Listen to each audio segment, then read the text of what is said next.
तो दोस्तों इस लेक्चर में हम लोग बात करते हैं sources of demand for foreign exchange. मतलब अगर फॉरेन एक्सचेंज की जो डिमांड होती है उसके सोर्सेस क्या होते हैं।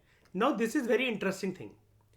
हमें श्रेया ईशा गुड की डिमांड पता है ना।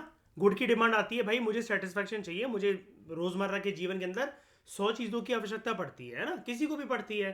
घर में राशन है, नहाने के लिए बॉडी वॉश है ना, टूथब्रश है, टूथपेस्ट है, खाना खाना है, कभी कुछ बाहर का चटोरापन खाना है ना।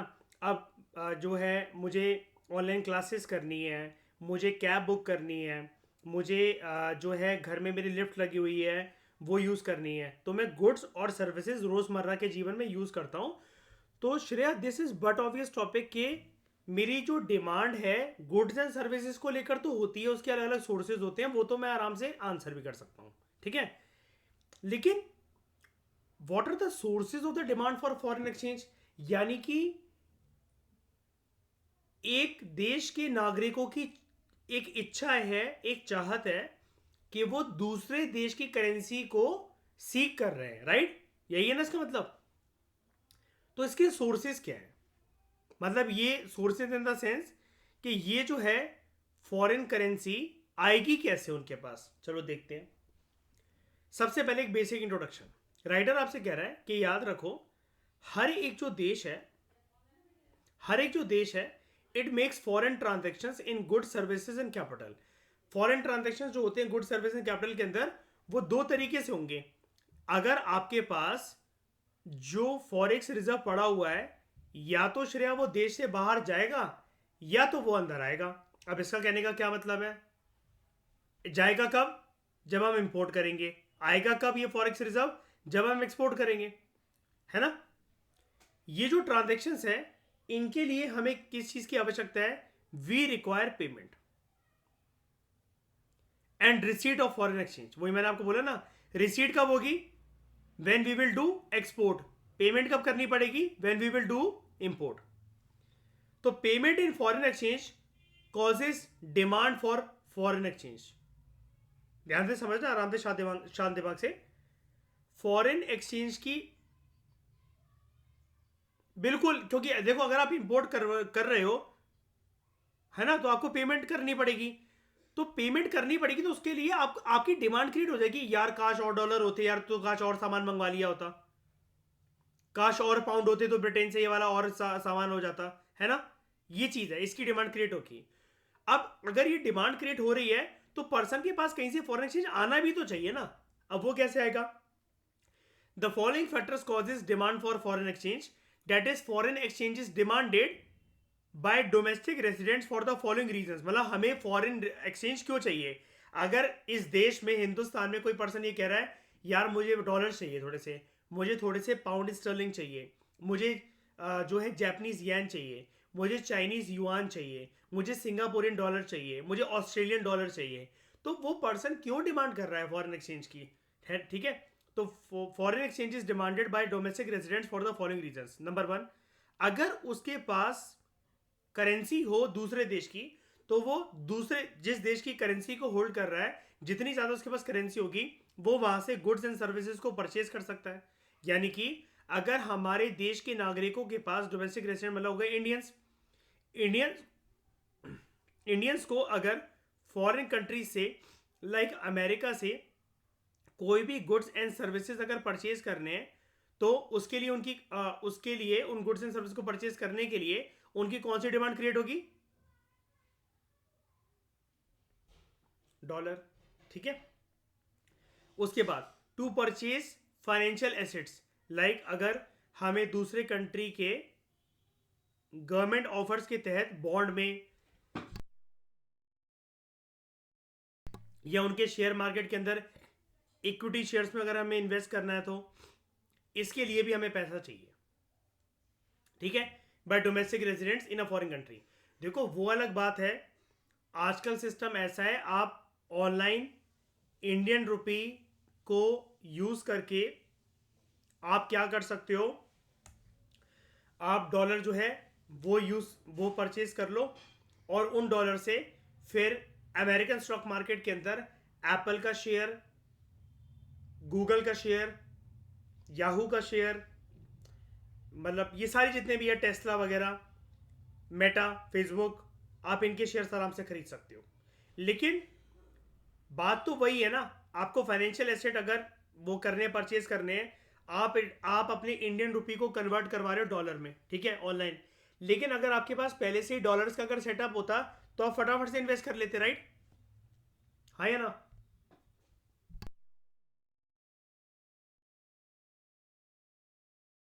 उसके बाद we need foreign exchange to invest directly in shops, factories, buildings in foreign countries. वही जैसे कि हमने बात करी थी ना, दूसरे देश के लैंड वगैरह में अगर हमें इन्वेस्ट करना है तो। उसके बाद to send gifts and grants abroad. ऐसा क्यों गिफ्ट्स और ग्रांट्स अब्रॉड भेजने के लिए फॉरेन एक्सचेंज क्यों चाहिए?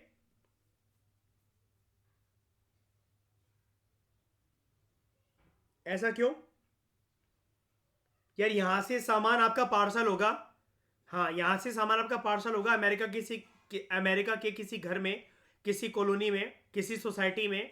तो ऑब्वियस सी बात है, जो पर्सन की जो पेमेंट होगी, जो कि डिलीवरी एजेंट होगा, जो भी होगा, जो डिलीवरी सर्विस होगी, वो आपसे उस देश की सर्विस में ही तो चार्ज करेंगे, जो मतलब जो सॉरी उस देश के करेंसी में तो चार्ज करेंगे उस सर्विस को, लाइक डॉलर्स, राइट? उसके बाद अगर आपको फॉरेन टूर करना है तो, या फिर if you are speculating on the value of foreign currency. Speculation का मतलब क्या होता है? यू आर प्रेडिक्टिंग कि एक पर्टिकुलर फॉरेन करेंसी की वैल्यू या तो बढ़ेगी या कम होगी, ठीक है। उसके बाद to make payments of international trade.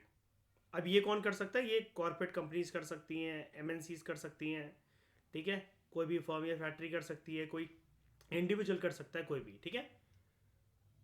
तो ऊपर वाले एग्जांपल को कंटिन्यू करते हुए राइटर हमसे कह रहा है कि इंडियन पीपल एंड फर्म्स, उनको आवश्यकता होती है, they demand US dollars, American dollars, ताकि वो गुड्स एंड सर्विसेज के लिए पे कर सकें जिसको वो इंपोर्ट करवाते हैं अमेरिका से, ठीक है, और टू परचेज एसेट्स, या फिर यूएसए के मार्केट में यूएसए के बॉन्ड्स में इन्वेस्ट करना, उनके शेयर्स में इन्वेस्ट करना, या फिर अगर आप कोई घर खरीदना चाहते हो, कोई फैक्ट्री बिल्ड करना चाहते हो यूएसए में, तो demand for dollars also rises from Indians, जो कि कुछ लोगों को गिफ्ट भेजना चाहते हैं जो कि अमेरिका में रह रहे हैं।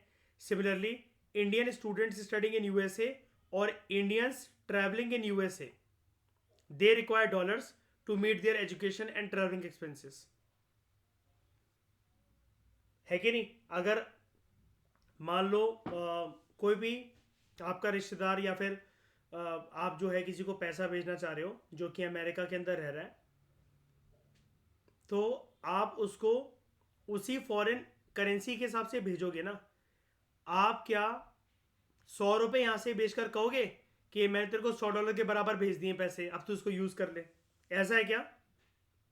अगर वहाँ पर आपके भाई को, किसी रिश्तेदार को $100 की आवश्यकता है, तो यहाँ से आपकी जेब से कितने पैसे जाएंगे? लगभग 8,500 रुपये, है कि नहीं?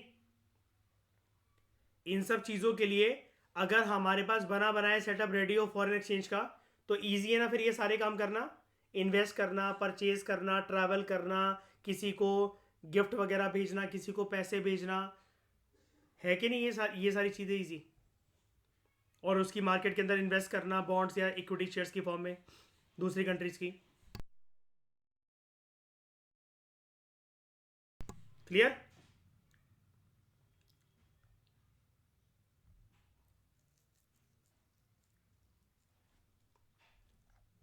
अब अगर ये डिमांड फॉर फॉरेन एक्सचेंज के सोर्सेज अगर हमने पढ़े, तो श्रेया साइमल्टेनियसली साथ में ये भी पढ़ लेते हैं, sources of supply of foreign exchange, ठीक है। Supply of foreign exchange comes from foreigners who make us payment in foreign exchange और करेंसी फॉर डिफरेंट पर्पसेस। यानी कि पहले वाले केस के अंदर हमारी डिमांड बेसिकली क्यों थी फॉरेन एक्सचेंज को लेकर? हमें जोड़ना नहीं था, वो हमें खर्चा करना था उस फॉरेन एक्सचेंज को, उस फॉरेन करेंसी को शाइनी यूज करके दूसरी कंट्री में, लाइक अमेरिका, है ना। हम अमेरिका को ही रखेंगे यहाँ पर एग्जाम्पल के तौर पर, इच्छा, ठीक है श्रेया, ताकि डॉलर से हमने मतलब वो इजी रहे समझना। अब sources of supply of foreign exchange, यानी कि यहां पर हमारे पास आएगा फॉरेन एक्सचेंज। अभी पहले वाले केस में क्या हो रहा था, हमसे खर्च हो रहा था, राइट, पास आने के बावजूद भी खर्च हो रहा था, यहां पर ये जोड़ेगा। तो supply of foreign exchange comes from foreigners who make us payment in foreign exchange or currency for different purposes. The following factors cause supply of foreign exchange. As a result, foreign currencies जो है वो हमारी domestic economy में flow करती हैं। क्या ये अच्छी चीज होगी कि बुरी चीज होगी? अच्छी चीज। और पहले वाले केस के अंदर जो सोर्सेज और डिमांड फॉर फॉरेन एक्सचेंज था, उसके अंदर क्या था, फॉरेन करेंसी जो है they flow out of domestic economy. क्यों? क्योंकि हिंदुस्तानी जो है वो ये सारा काम कर रहे हैं, इन्वेस्ट करने का, बाय करने का, है ना, कुछ भी करने का, मतलब टूरिज्म एक्टिविटीज को अंडरटेक करने का, बाहर से कोई सामान या कोई सर्विस परचेज करने का। तो सारा फॉरेन एक्सचेंज जो हमारे देश में था, जो लोगों के पास था, वो कहाँ जा रहा है, दूसरी कंट्री। लेकिन इस वाले केस में क्या है, अंदर क्या हो रहा है, फॉरेन करेंसी जो है वो कहाँ फ्लो कर रही है, देश के अंदर। ओके, यानी कि फॉरेन करेंसी की डिमांड, फॉरेन एक्सचेंज की डिमांड, पैसा जो फॉरेन एक्सचेंज है उसको देश से लेकर जाता है या फिर लेकर आता है उसको। डिमांड हमेशा कैसे रिएक्ट करती है फॉरेन एक्सचेंज के केस में, बाहर की करेंसीज आती हैं कि जाती हैं, जाती हैं, और सप्लाई वाला जो फैक्टर होता है फॉरेन एक्सचेंज का, उससे आती हैं। अब सारे फैक्टर्स अपोजिट कर दो। वहां पर आप इंडियंस को बोल रहे थे ना कि जो इंडियंस हैं, यहां पर देख लो, ये सारा हमने पढ़ा था कि Indian people and firms demand US dollars to pay for goods and services they want to import from USA, purchase assets और invest in USA bonds, factories build करना या घर खरीदना यूएसए के अंदर। Demand for dollars also rises from Indians जो कि gift भेजना चाहते हैं कुछ लोगों को जो कि यूएसए में रह रहे हैं। Similarly Indian students studying in USA और Indians travelling in USA they require dollar अपनी एजुकेशन ट्रैवल एक्सपेंसेस को मीट करने के लिए। अब ये सारा काम बाहर के लोग कर रहे हैं, कहां पर, इंडिया में, ठीक है, इंडिया में।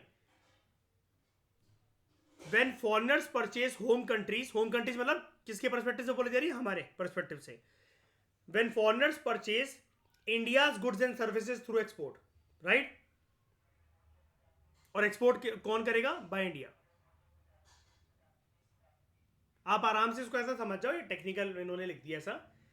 फॉरेनर जो है वो हमसे गुड्स एंड सर्विसेज खरीद रहे हैं, या फिर इस आप लाइन को चेंज कर सकते हो, इंडियंस जो है वो एक्सपोर्ट कर रहे हैं गुड्स एंड सर्विसेज अमेरिकन को। तो अमेरिकन हमें उसके लिए क्या देंगे,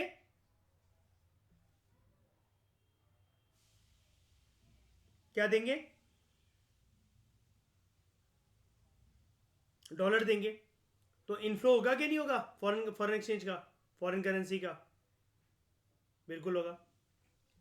ये वाली लाइन समझ में आई शायनी, श्रेया क्या बोल रहा है ये? जब फॉरेनर जो है हमारे देश के, इंडिया के गुड्स एंड सर्विसेज को परचेज कर रहे हैं, कैसे, हम उनको एक्सपोर्ट कर रहे हैं, वो गुड्स एंड सर्विसेज इंडिया से एक्सपोर्ट हो रहे हैं, ये कहने का मतलब इस लाइन का, ठीक है। और आप इसको इजी वे में शेयर कैसे लिख सकते हो बताओ? When Indians export goods and services to Americans, या फिर when foreigners purchase India's goods and services, बस सिंपल, टेढ़ी मेढ़ी करती है ना। व्हेन फॉरेनर्स परचेज, ऐसा करके लिख लो, करेक्ट कर लो इसको, when foreigners purchase India's goods and services, बस यहां तक मार्क कर लो उसको, when foreigners purchase India's goods and services. और ऐसा करके लिख लो, दैट इज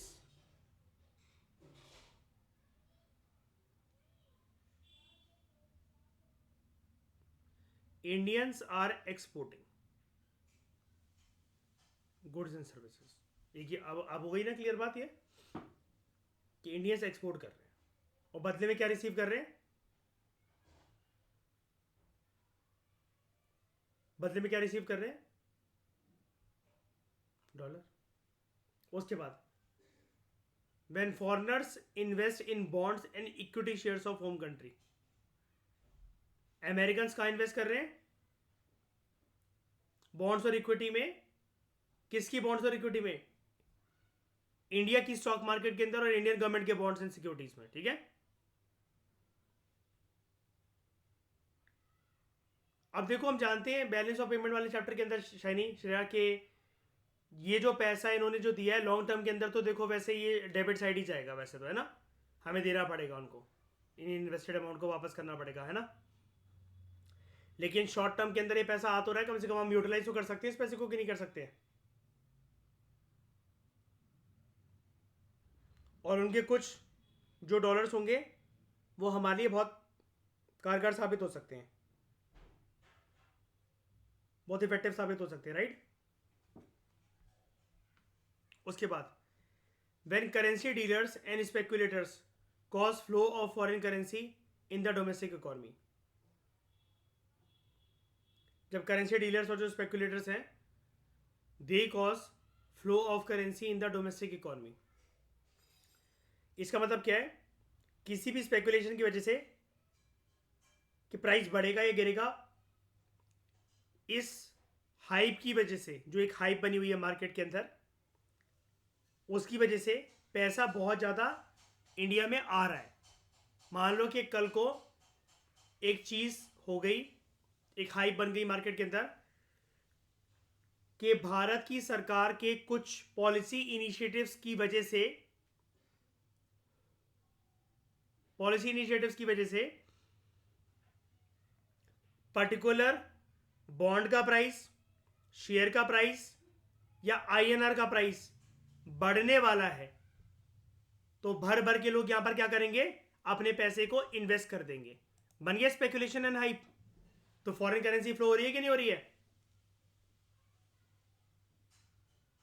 ठीक है। उसके बाद when Indians working abroad send their savings to families in India, simple word में रेमिटेंसेस कमिंग टू इंडिया, है ना, रेमिटेंसेस कमिंग टू इंडिया।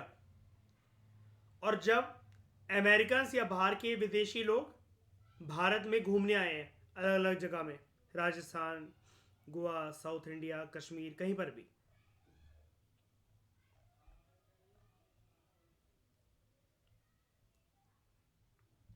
तो राइटर आपसे यहां पर बोल रहा है कि ऊपर वाले एग्जाम्पल को लेते हुए, कैरी फॉरवर्ड करते हुए, हम लोग ये कह सकते हैं, Indian firms and the governments which export Indian goods to USA, उसकी वजह से we will earn US dollars from American residents. Similarly जो अमेरिकन इंडिया में ट्रैवल करने आते हैं या जो यूज़ करते हैं इंडियन होटल्स की सर्विसेज को, ट्रांसपोर्ट फैसिलिटीज़ को, they will also supply dollars to be converted into rupees for meeting their expenses। अपने डॉलर्स को यहाँ पर वो चेंज करवाएंगे आईएनआर में।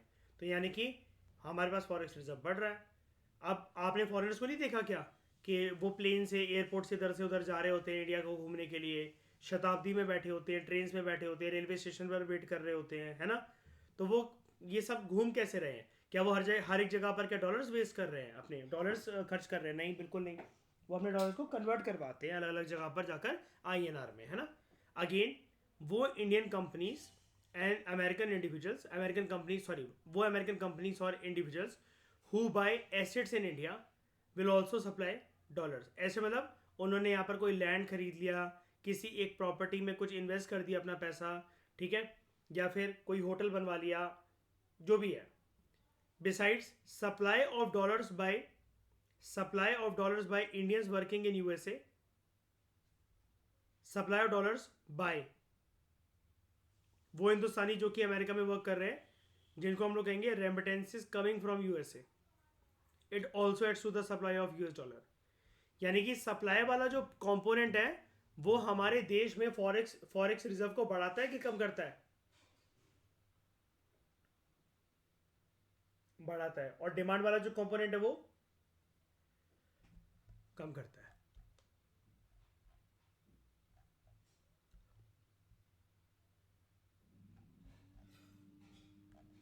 अब हम जो ये डिमांड वाली जो बात कर रहे थे यहाँ पर, सोर्स और डिमांड फॉर फॉरेन एक्सचेंज, इसके टॉपिक को देखते हैं। Relationship between rate of exchange and demand. Rate of exchange demand, ऐसी हम लोग यहाँ पर रिलेशनशिप देखेंगे। Relationship between rate of foreign exchange and supply. तो डिमांड और रेट ऑफ फॉरेन एक्सचेंज के बीच में हमेशा इनवर्स रिलेशनशिप होता है। ऐसा क्यों, अभी समझते हैं। अब ये इनवर्स रिलेशनशिप किसके बीच में है? Price of foreign exchange and demand of foreign exchange. जो रेट है, rate is the price of foreign exchange, और डिमांड आप जानती हो वो कंज्यूमर्स की साइड से आएगी. जब एक्सचेंज रेट इंक्रीज होता है, demand for foreign exchange falls. आज देखते हैं $1 कितने रुपए का मिल रहा है शेयर. ठीक है, कल लगभग 83 का था ना, 83.43. अच्छा, मार्केट बंद है 2 दिन के लिए. ठीक है, सैटरडे संडे पड़ गया ना. 83.43 सेम वही है, 85 के आसपास मान लेते हैं. ये 83.43 का मिल रहा है. अगर मुझे एक बात बताना, ये 50 रुपीज का हो जाए, 50 रुपीज में $1 आ रहा है, तो क्या स्पेकुलेशन की वजह से लोग ज्यादा से ज्यादा डॉलर बाय करेंगे? करेंगे ना. कैसा स्पेकुलेशन यहां पर श्रेया शैनी, कैसा स्पेकुलेशन कि बढ़ेगा, गिर गया एकदम से, डंप हो गया, तो चलो ज्यादा से ज्यादा बाय कर लेते हैं ना.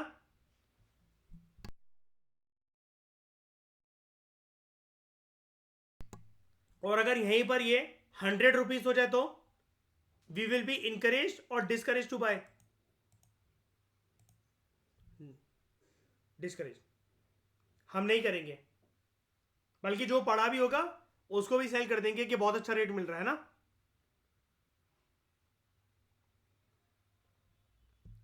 अब आप बताओ, जब किसी भी फॉरेन करेंसी का, फॉरेन एक्सचेंज का जब प्राइस अगर इंक्रीज होगा तो डिमांड बढ़ेगी कि कम होगी?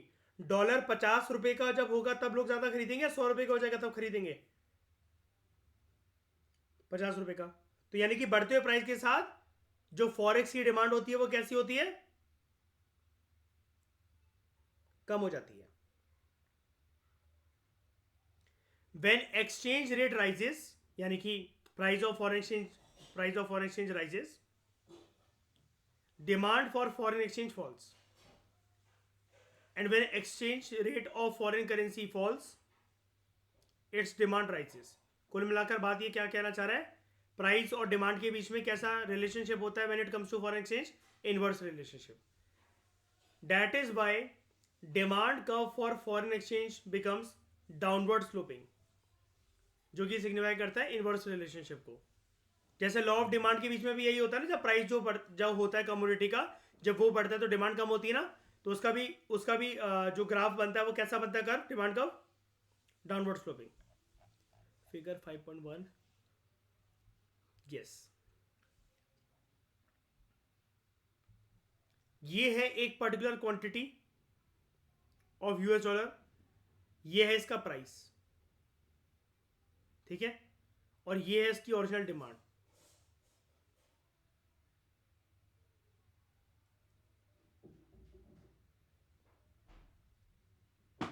ठीक है, ये डाउनवर्ड स्लोपिंग है, ये बता रहा आपको. ये दिस इज डाउनवर्ड स्लोपिंग. ये यहां से यहां है.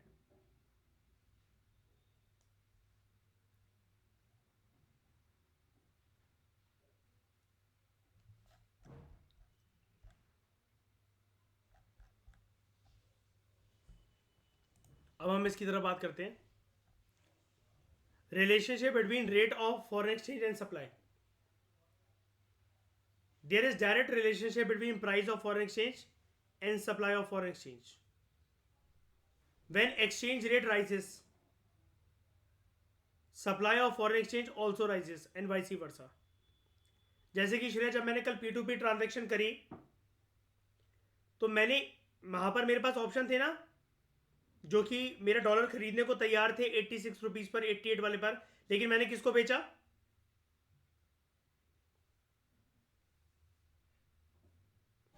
88 वाले पे, 88 वाले को बेचा था मैंने. 86 वाले को तो प्रेफर नहीं करा मैंने. यानी कि बेचने के टाइम पर मैंने महंगा से महंगा बेचा, लेकिन वहीं अगर मुझे खरीदना होता तो 86 वाले से खरीदता मैं. ठीक है, तो ये क्या दिखा रहा है? जब फॉरेन एक्सचेंज का प्राइस जो है वो बढ़ जाता है, supply of foreign exchange also rises. That is why supply curve is upward sloping. Supply curve upward sloping है।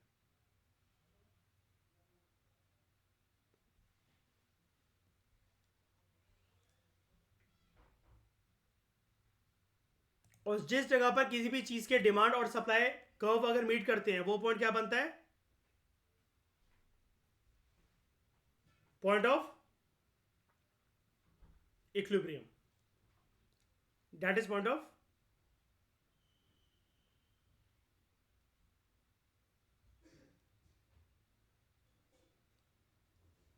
Complete satisfaction.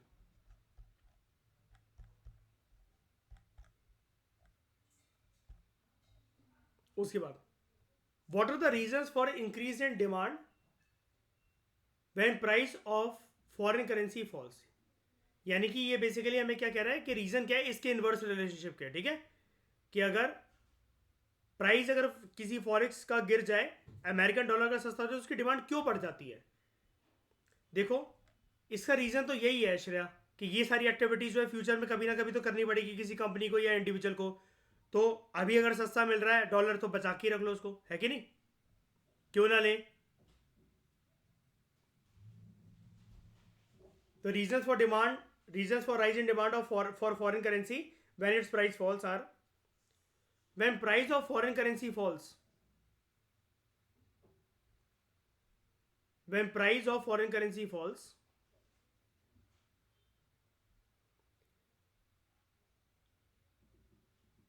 अगर price of foreign currency fall का मतलब ये है कि अगर मान लो डॉलर जो है कितने का हो गया,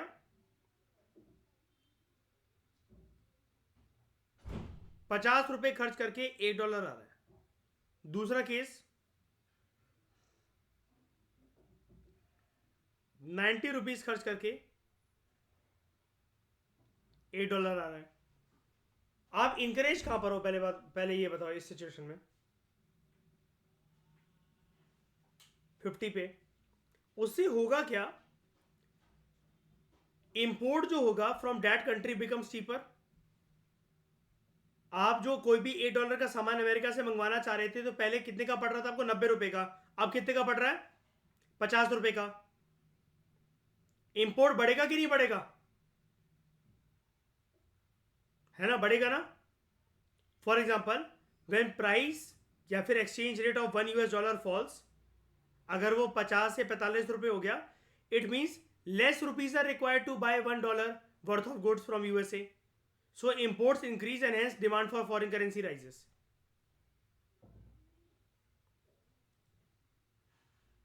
सामने वाले की कंट्री की करेंसी सस्ती हो गई, उससे इंपोर्ट बढ़ रहा है, लेकिन उसकी करेंसी सस्ती होने का रिपरकशन देख रहे हो? इंपोर्ट बढ़ना अच्छी बात होती है। यहां पर जो इंडियंस जो डिमांड कर रहे हैं फॉरेन करेंसी की ज्यादा से ज्यादा, ये अच्छी बात है इंपोर्ट करने के लिए। अगर वो डिमांड कर रहे हैं तो इंपोर्ट अच्छी चीज है।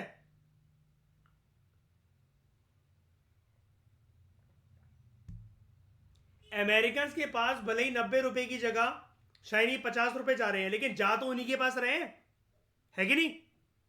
अगर इंडियंस पहले कुछ सामान मंगवा रहे थे, 90 रुपए दे रहे थे अमेरिकन को $1 का सामान मंगवाने के लिए, अब वो 50 रुपए दे रहे हैं, 40 रुपए कम दे रहे हैं, लेकिन श्रेया जा तो अमेरिका के पास ही रहा है। धरती तो अमेरिका की है, घूमेगा तो वो पैसा भाई, राइट? तो सामने वाली कंट्री की करेंसी का रेट भी काफी हद तक गिर जाना, ये किसके लिए हानिकारक होता है? डोमेस्टिक कंट्री के लिए। आप समझ गए शाइनी, श्रेया, ईशा? सोचने में लगता है ना यार काश $1 का $1 हो जाए, है ना? श्रेया, गई इंडियन इकोनॉमी। फिर हाँ, अब बचाने के लिए फिर वही तरीके है ना शाइनी, कि इंपोर्ट सब्स्टिट्यूशन की पॉलिसी वो अपनाना, टैरिफ रेट्स को हाइक कर देना, है ना, एक रिस्ट्रिक्शन लगा देना कि इससे ज़्यादा जो सामान वो नहीं जा सकता। जैसे मैं एग्जांपल बताता हूँ, क्या आप ये सारे लोग जानते हो जो अरब कंट्रीज हैं श्रेया, जैसे कोई भी अरब कंट्री है, आबू धाबी, यूएई, ठीक है, दुबई है अपना, सऊदी अरेबिया है, यहाँ पर गोल्ड बहुत सस्ता है, स्पेशली दुबई के अंदर। 60,000 का जो गोल्ड है ना इंडिया के अंदर, वो 20,000 का है दुबई में और आबू धाबी में। लेकिन क्या श्रेया भर भर के ले आए हम? एक एक सैलरी देकर मंगवा लें? आशमा भी गई थी दुबई, है ना, क्या हम उससे बोलते हैं कि ले आओ, मतलब इतना वो ला सकती है? वहां पर उनकी कंट्री ने बैरियर लगा रखे कि एक लिमिट से ज्यादा जो है कंट्री के बाहर नहीं जा सकता गोल्ड और ऐसी चीजें, वरना उसको किसका रूप माना जाता है? स्मगलिंग का, राइट? फिर तो काम धंधा छोड़कर हम इसी इसी चीज में ना लग जाए श्रेया, कि 20,000 का वहां से गोल्ड लाते हैं, डेली का 60,000 इंडिया में भेजेंगे, प्रतिदिन की कमाई 40,000 रुपए।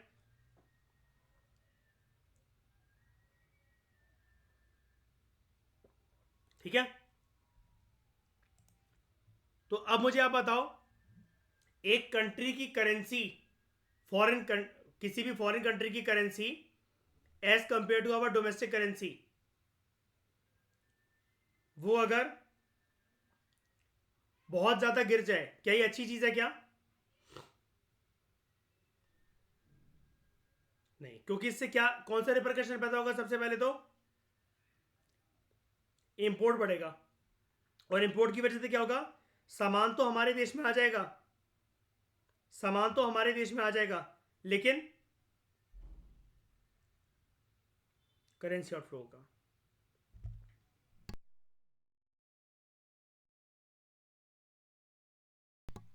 दूसरी चीज, what are the reasons for rise in demand for foreign currency when its price falls?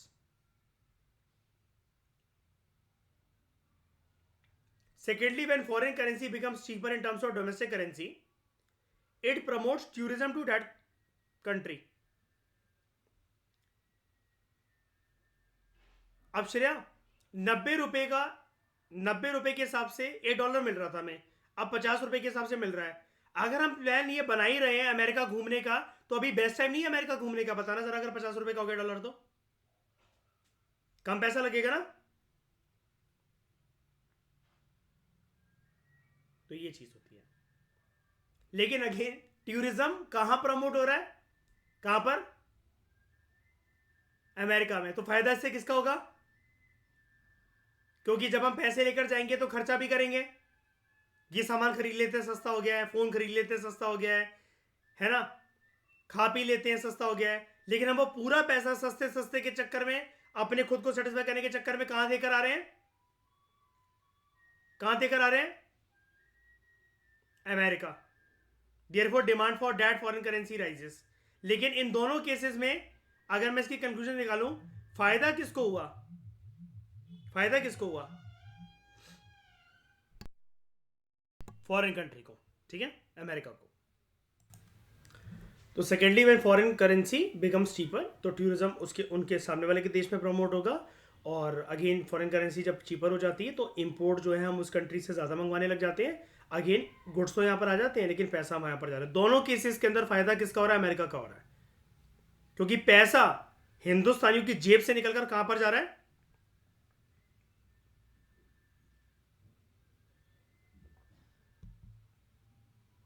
USA में।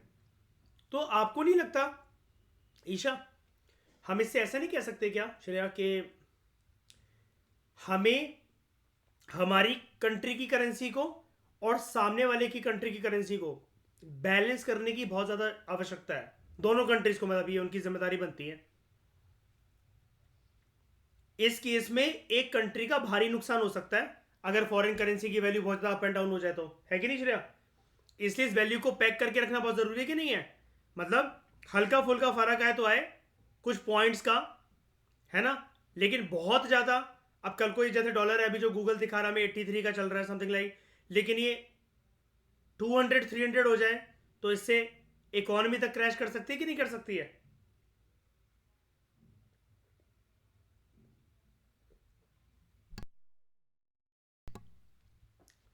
ओके, इसलिए तो मैं आपको बता रहा था। अब वो वाली बात पता लगी इसलिए आपको मैं क्यों कह रहा था कि अगर ये पॉइंट पॉइंट का फर्क जब आता है, बढ़ता है, लोग इसमें करोड़ों अरबों रुपए कमा लेते हैं ऊपर नीचे ट्रेड करके, क्योंकि अब पॉसिबिलिटी नहीं है ना कितनी आसानी से ये 84 हो जाएगा या फिर 85 हो जाएगा, 90 हो जाएगा। आप बता सकते हो उसको 2025 तक ये 90 हो जाएगा? हम बैलेंस आउट करने की कोशिश नहीं करेंगे अगर डॉलर 90 रुपीज का होने लगेगा तो? बताना जरा। बिल्कुल, दोनों कंट्रीज प्रयास करेंगी। कुछ ना कुछ करने का, देखने का कि रिपरकशंस कहाँ जा रहे हैं, कहाँ नहीं जा रहे हैं। अब हम बात करते हैं, यहाँ पर हमने बात करी reasons for increase in domestic, sorry reasons for increase in demand when price of foreign currency falls. अब यहाँ बात करते हैं reasons for increase in supply when rate of foreign exchange rises. Supply क्यों बढ़ जाती है? जब प्राइस बढ़ जाता है किसी फॉरेन करेंसी का। अ rise in foreign exchange rate makes home countries, India के जो गुड्स हैं वो चीपर हो जाते हैं फॉरेनर्स के लिए। सिचुएशन को रिवर्स कर दो, पहले केस में पैसा कहां पर जा रहा था? अमेरिका में। गुड्स और सेटिस्फेक्शन कहां आ रही थी? इंडिया और इंडियंस के पास, राइट? अब क्या होगा? When rate of foreign exchange rises, a rise in foreign exchange rate makes home countries से India's goods cheaper to foreigners.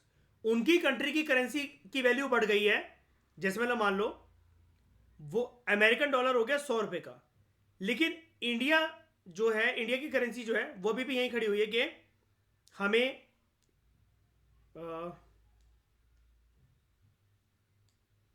Foreign exchange, जैसे मतलब मान लो कि यहां पर इस केस में, अच्छा हाँ ठीक है, इंडिया की जो करेंसी है वो बेसिकली वो उनके लिए चीप हो गई है, ठीक है। पहले वाले केस के अंदर क्या था? पहले वाले केस के अंदर जब हम लोग डिमांड की बात कर रहे थे तो अमेरिकन के लिए, इंडियंस के लिए क्या सस्ता हो गया था? American dollar. अब अमेरिकन के लिए क्या सस्ता हो गया है? इंडियन रुपीस, ठीक है। तो rise in foreign exchange rate it makes home countries से India's goods cheaper to foreigners. As a result foreign demand जो है हमारे गुड्स के लिए वो इंक्रीज होगी, जिसकी वजह से इंडिया के एक्सपोर्ट जो होंगे वो बूस्ट होंगे,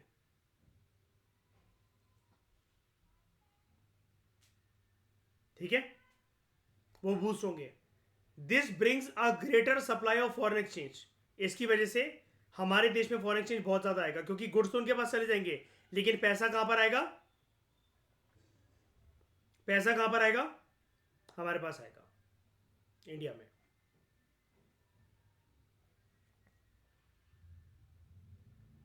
again a rise in foreign exchange rate, a rise in foreign exchange rate it renders home countries currency cheaper, which attracts foreigners and promotes tourism to India. Home country में tourism promote होगा।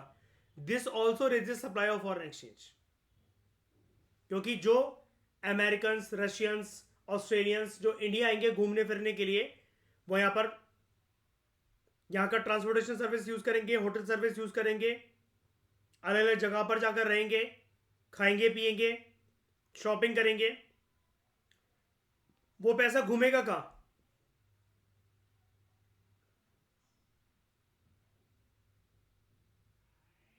वो पैसा घूमेगा कहां? India ही तो घूमेगा, ठीक है। तो reasons for decrease in supply, नहीं इसको हम बात करते हैं ये डिमांड वाले की तरफ चलते हैं। हाँ, effect of fall in the price of foreign currency on exports. ये अलग अलग सिचुएशन बस आपको दे रहा है, इसी से प्रीलिम्स के क्वेश्चन आपके निकलेंगे। ये बैठ के बस इत्मीनान से आपको एक बार रिवाइज करना पड़ेगा बस, ठीक है। तो लास्ट हमने बात करी थी डिमांड के केस में कि reasons for increase in demand, जब फॉरेन करेंसी का प्राइस जो फॉल हो जाए, ठीक है।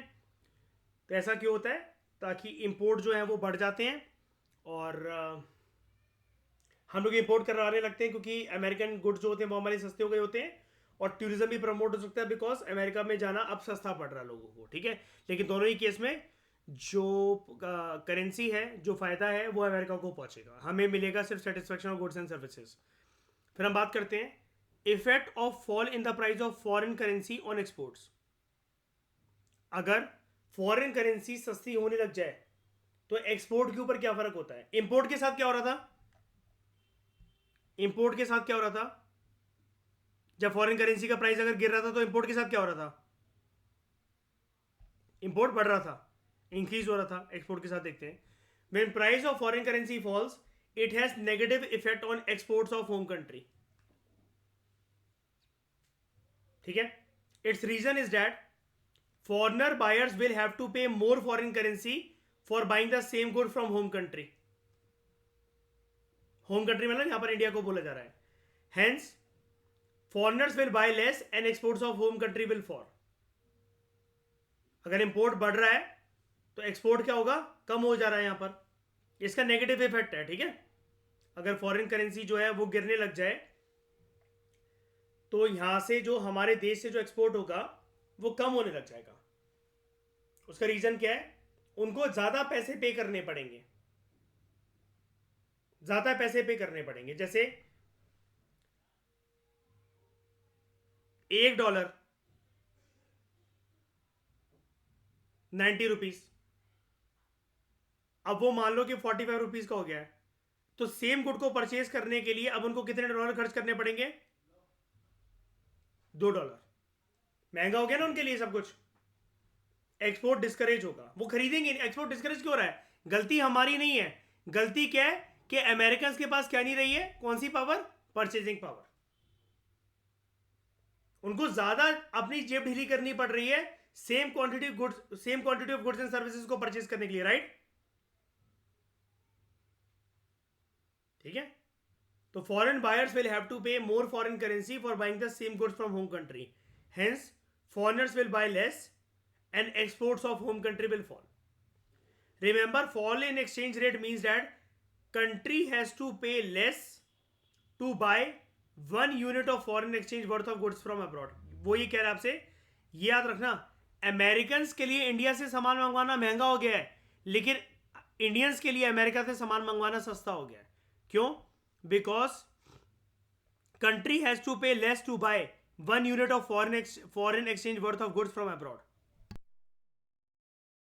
पहले $1 का सामान मंगवाने के लिए इंडियंस को कितना खर्चा करना पड़ रहा था, ₹90. अब कितना करना पड़ रहा है, ₹45.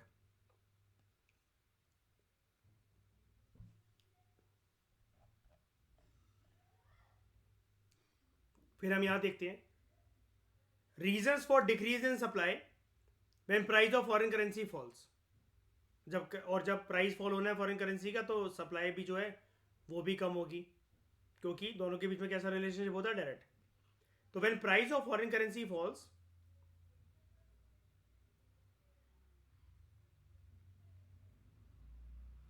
हाँ, when price of foreign currency falls it makes imports, tourism, investment costlier for the residents of that country because they have to pay more now for buying the same goods from the home country, say India.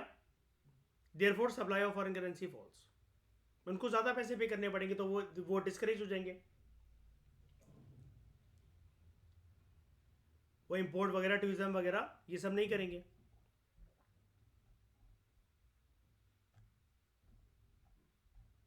और last है opposite case है, reasons for decrease in demand when price of foreign currency rises. इसको revise करोगे आपको ये सारी तिगड़म समझ में आ जाएगी. अभी ये भूल भुलैया जैसा लग रहा होगा दिमाग के अंदर. आराम से एक को याद करना, दूसरे वाले को अपोजिट कर दोगे, आप आराम से याद हो जाएगा आपको. Reasons for decrease in demand when price of foreign currency rises. अभी हम यहाँ पर क्या पढ़ रहे थे, reasons for increase in demand when price of foreign currency falls. Inverse relationship को बता रहा है. तो when price of foreign currency rises, यानी कि अब $1 जो है मान लो कितने रुपए का हो गया है, ₹50 से बढ़कर कितना हो गया है, ₹90 का हो गया. Imports from that countries become costly. हो गया कि नहीं हो गया. पहले हमें ₹50 खर्च करने पड़ रहे थे $1 वर्थ ऑफ गुड्स को इंपोर्ट करवाने के लिए अमेरिका से, है ना. अब कितने रुपए खर्च करने पड़ रहे हैं, ₹90. तो इंपोर्ट्स कॉस्टली हो गए कि नहीं हो गए. As a result imports fall, leading to fall in the demand for foreign currency. ये सिचुएशन बेस्ट है ना देश के लिए. उसके बाद when foreign currency becomes costlier in terms of domestic currency it discourages tourism to the foreign country. Dollar का rate अगर ₹50 से बढ़कर ₹90 हो जाए, मतलब $1 ₹50 का था वो ₹90 का हो गया है, तो लोग जाएंगे बाहर खर्चा करने फालतू का. वो चीटोस वाला एग्जांपल याद है, ₹600 का, ₹2000 का. कितने इंडियंस खरीदते हैं ये ₹600, ₹800, ₹2000 वाली चीटोस को. कितने लोग मंगवाते हैं अमेरिका से ऐसे चिप्स, जितने मंगवाते भी हैं तो उनकी मम्मी क्या करती हैं फिर? This also reduces demand for foreign currency. उसके बाद लास्ट सिनेरियो यहां पर नहीं दे रखा, नहीं यहां नहीं दे रखा,